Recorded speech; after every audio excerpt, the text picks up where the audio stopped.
اعوذ باللہ من الشیطان الرجیم بسم اللہ الرحمن الرحیم اللہم صلی علی سیدنا محمد وعلی آل سیدنا محمد واصحاب سیدنا محمد مبارک وسلم۔ السلام علیکم ورحمۃ اللہ وبرکاتہ۔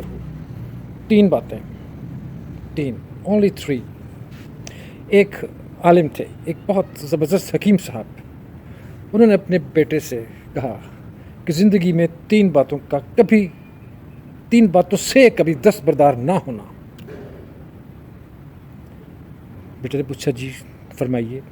انہوں نے کہا کہ بہترین کھانا کھانا، بہترین بستر پہ سونا اور بہترین گھر میں رہنا۔ اللہ اکبر۔ بیٹے نے کہا کہ ہم تو غریب لوگ ہیں، یہ سب کیسے کر سکتے ہیں؟ تو حکیم صاحب نے کہا ذرا غور فرمائیے گا، اگر تم صرف بھوک کے وقت کھانا کھاؤ گے تو وہ بہترین کھانا ہوگا، چمکنے دو بھوک کو and you will enjoy your meals. اگر تم خوب محنت کرو اور تھک ہار کے سو گے تو تمہارا بستر بہترین ہوگا۔ جب بندہ تھک ٹوٹ جاتا ہے سوتا ہے تو اس کے بعد اس کا بستر پھولوں کی سیش لگتا ہے، اس کو بہترین بستر ہوگا۔ اور اگر تم لوگوں کے ساتھ اچھا سلوک کرو تو تم ان کے دل میں گھر کر جاؤ گے اور یوں بہترین گھر میں رہو گے۔ اللہ اکبر۔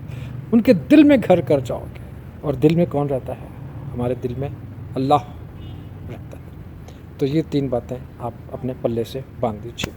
السلام علیکم ورحمۃ اللہ۔